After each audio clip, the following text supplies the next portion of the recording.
It is a sweltering weekend here at the circuit, Paul Ricard, and as the temperatures rise, so do the hopes of the teams as we approach qualifying for the French Grand Prix.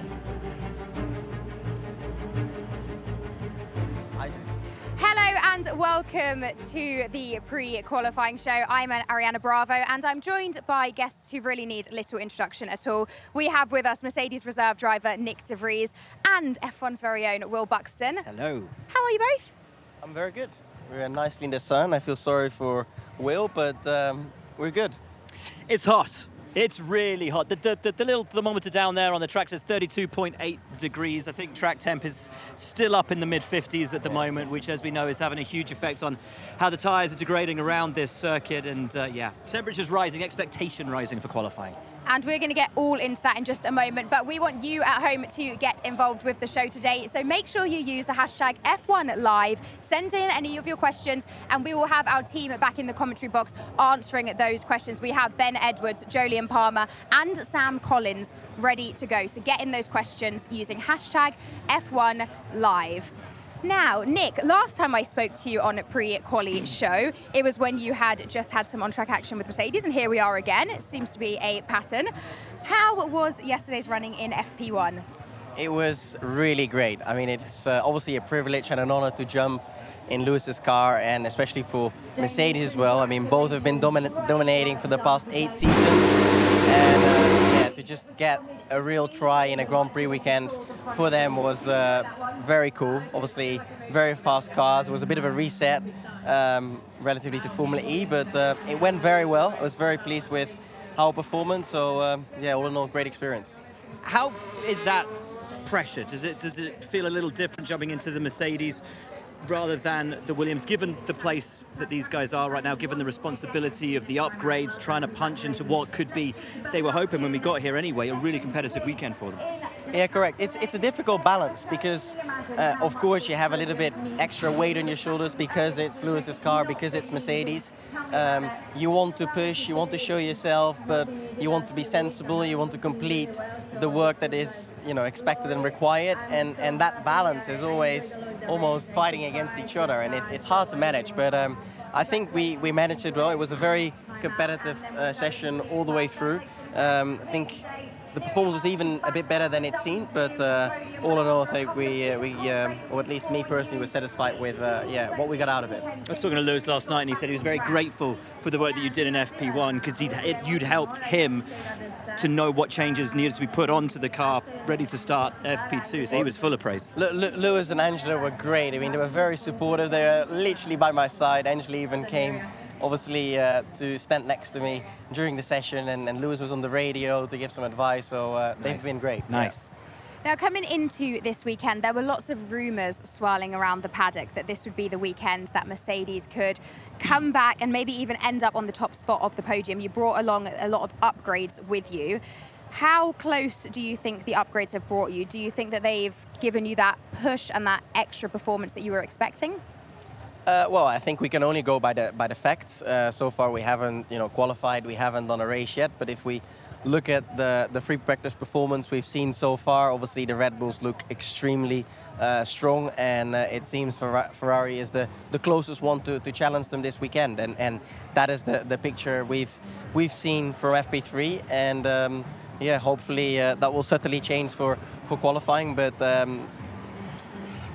Is it quali pace where you guys are off and race pace where you're going to come back? Because we saw at Silverstone, that's where the car came alive. It was in race conditions, the fastest car on track for a lot of that time. Yeah, potentially that is a conclusion we could draw. I think it's still too early, but I kind of agree with you that it looks like the race pace looks a bit stronger than quali pace. I think what we've seen in free practice, there hasn't been a real peak of the tires, even though it's so extremely hot. We haven't seen a big drop-off in the second lap, and yeah, that is something we've seen not only at our garage but across the grid. So yeah.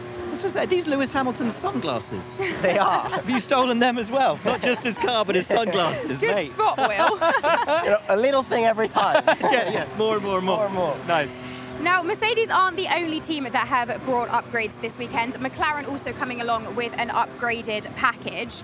I've spoken to both Daniel and Lando throughout the weekend, and they've been hesitant to speak too much about how successful they think those upgrades have been. What do you reckon, though, from what we've seen on track so far?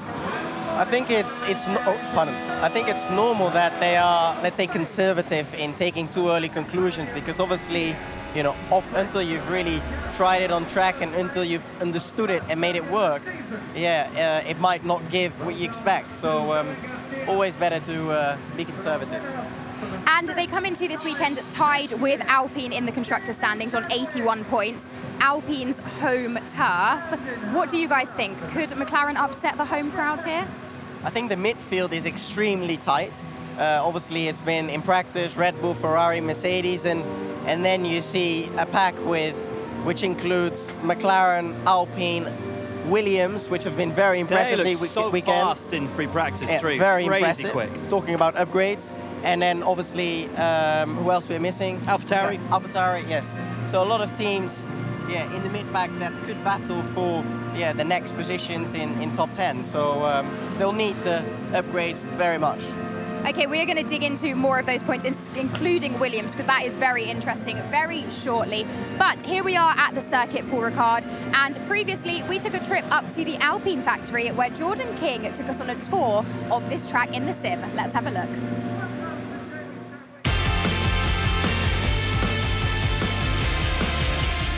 I'm Jordan King. I'm a simulator driver at the BWT Alpine Formula 1 team. So starting the lap, come over to the right, look for your brake marker, which is the entry to turn 1 there.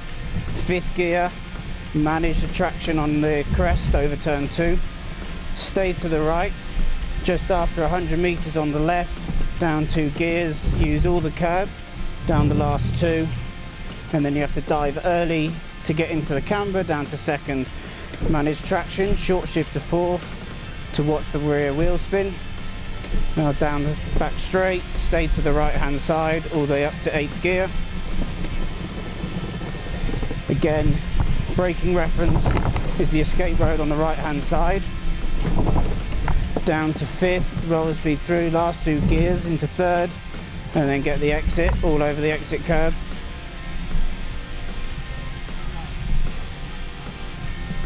This next corner is flat out, so just be as smooth as possible. Now one of the hardest corners on the track. Slight brake down 2 gears, 1 more to 5th, spot your apex. Work hard to get back across, down to 4th, but keep the car rotating as much as you can all over the exit curb, which is quite bumpy. Open your line up into the last corner, down 1 gear, down 2 gears, try and recover as much ground down the last 2, get to the apex, and then start the exit.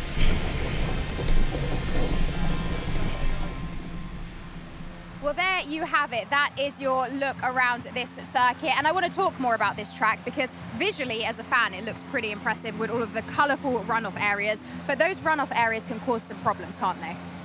Yeah, I mean, look, we talk about how smooth this place is.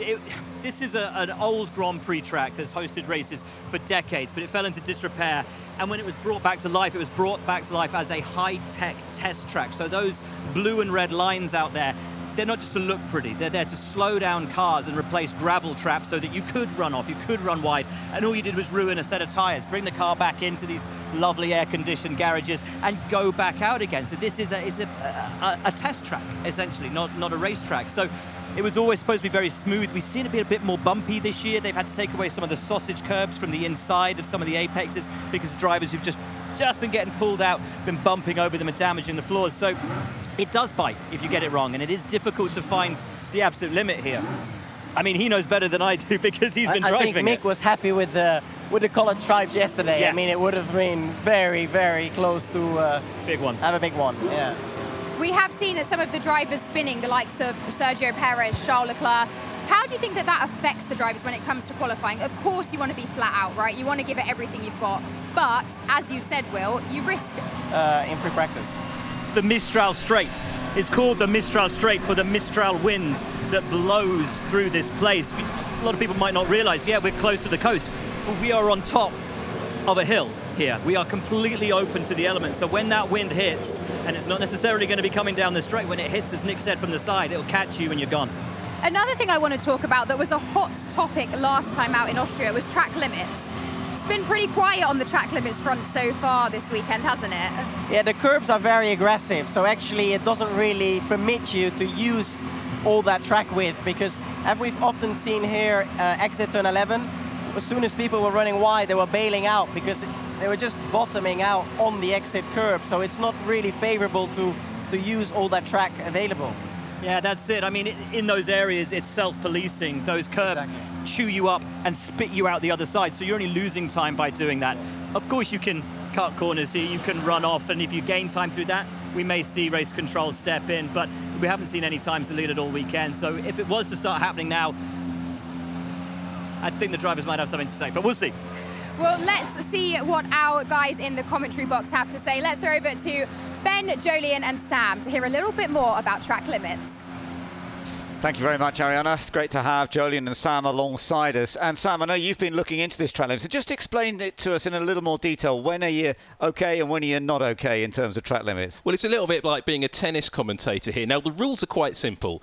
The track limits are the white lines on the side of the track. It's like a tennis court or a football pitch. When's goal in, when's the goal not? Well, I'm going to go into a little bit more detail because it's perhaps not as clear, and I think we are going to see some unhappy drivers. So I'm just going to take a look here at some examples that we've got. And just looking here at one of the McLarens, I think this is Lando Norris. Now, let's have a look as he comes out of the corner. He's gone outside the white line on the edge of the track. But as you can see, there's two white lines. Which white line is it? It's the white line next to the black stuff. That's pretty obvious. That's pretty clear as to when you're out. But we saw in Austria a situation where one of the Sergio Perez got pinged for track limits at the end of Q2 and then went out of Q2. So we'll take a look at a very similar situation that can occur here at Castellet. And again, it's Lando Norris. Now, there's a track limits violation here, but it's very, very quick. So when I wind that back, you'll see where Norris would have got a lap time deleted if the officials noticed it. As he comes to the apex, look, all four wheels of the car are inside the white line at the apex of the corner. That should be a lap time deleted if it's noticed. But when you ride on board, you can see it's sometimes quite difficult to see. Now we're riding Max Verstappen. We can see a track limits violation from onboard. You can see he's just across the white line, but you can only just see it from the onboard. And let's not forget the rear wheels are wider than the fronts. So he runs forward, comes back on track. But when you see it from outside of the car, it gets a little bit more obvious. But this is sometimes how close it can be. At the moment, the Red Bull there is legal. He's on the track. He's got a tyre in contact with the track. But you wind it forwards, what point does it become illegal? It's still legal now. He's still within the track limits. He's in touch with the white line, but the curb sucks him in, as we heard about. And at this point, still legal, then he's out. He's over the curb, then he bounces down. And these curbs are super aggressive. And let's just take a look at this McLaren. This is Daniel Ricciardo in free practice. This is why the drivers want to stay off those curbs. You can take a chunk out of the curbs and out of your car. And that's a big problem for a lot of these drivers. So, Jolien, this is something we're going to be looking for from the driver's point of view. It's best to stay off those curbs because it will actually slow them down and give them damage. Yeah, as Nick said, it's self-policing in so many areas. Turn 11, turn 2, where the big curves will damage the cars as they have done. Out of turn 6 is one that has historically been looked at, and that was the first example you used there, Sam. The drivers should know at this point if they're going to be able to go all four wheels off or not. In Austria, there was loads of track limits violations. We haven't seen any lap times being deleted yet, even though many occasions have been noted. We'll find out right at the start of Q1, I guess. So that's our look at it. Ariana, back to you down there. Thank you so much, guys. Great to hear from you. Now, one of the topics the updates that we had before qualifying was the penalties. We were expecting the Carlos Sainz penalty that would send him to the very back of the grid. They admitted the 10th-place penalty yesterday. But today we've had the confirmation that because of the replaced PU components, Carlos Sainz back of the grid, Kevin Magnussen also back of the grid. What do you make of both of those penalties, guys? We've rarely even spoken about Ferrari today, but I've got to say, over the last few races, certainly since Canada, I think Carlos has been in impeccable form. Very nearly got the win in Canada, obviously got his first win at Silverstone. He was punching. He was only 3 seconds behind Leclerc when his engine went bang in Austria. Carlos is on a great run and was just he was the closest Ferrari to Max in FP3 this morning, just 0.3 of a second behind. I think he's having a great run.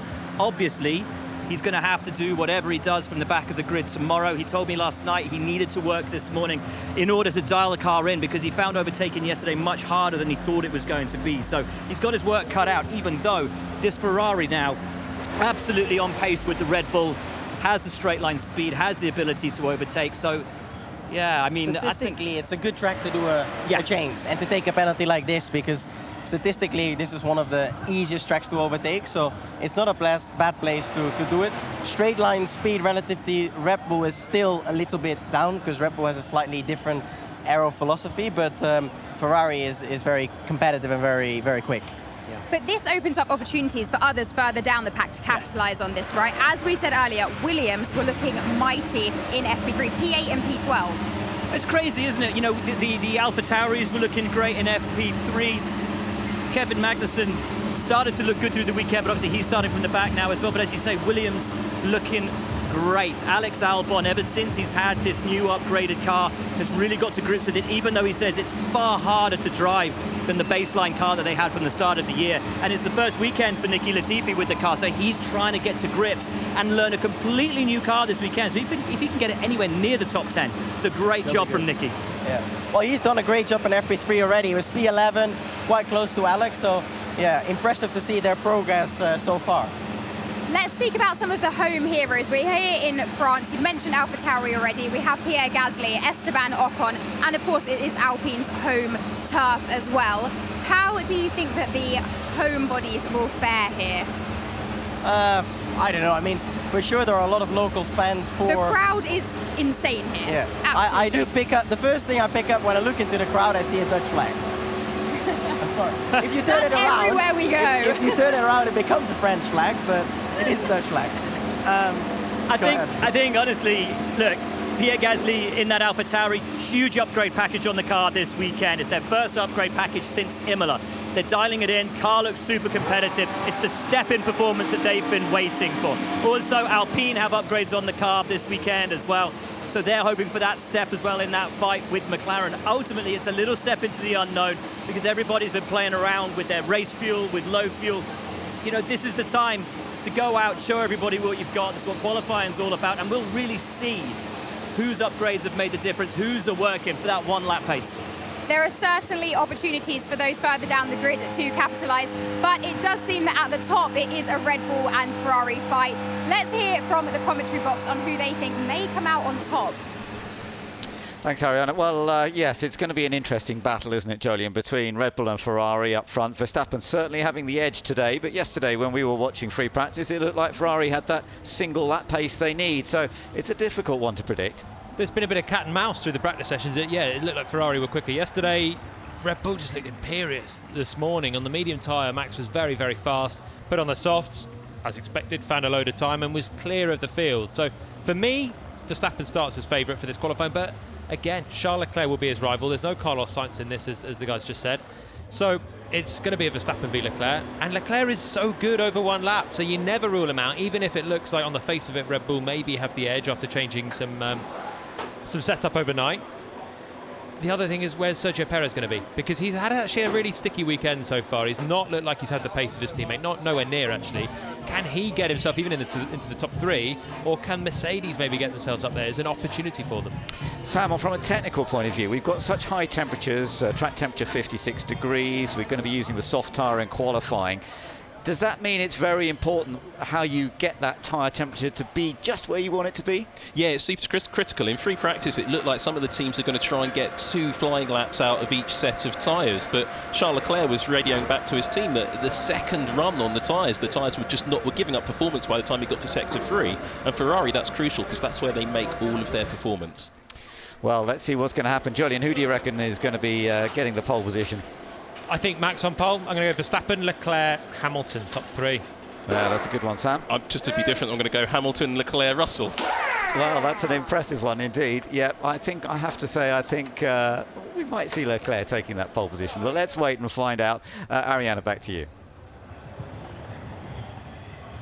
Well, there we have the predictions from Ben, Jolien and Sam, and now it is your turn to give me your predictions. Oh. Who are you predicting? Not just for pole, I want top 3. You want top 3? I want top 3. Not Aston Martin, I'm afraid. They're having a horrible weekend. Do you have a quick word on what actually happened? We saw Sebastian Vettel issues. Yeah, floor issues at the end of the session. That's why he was out a little bit early, so team fixing that should be good to go.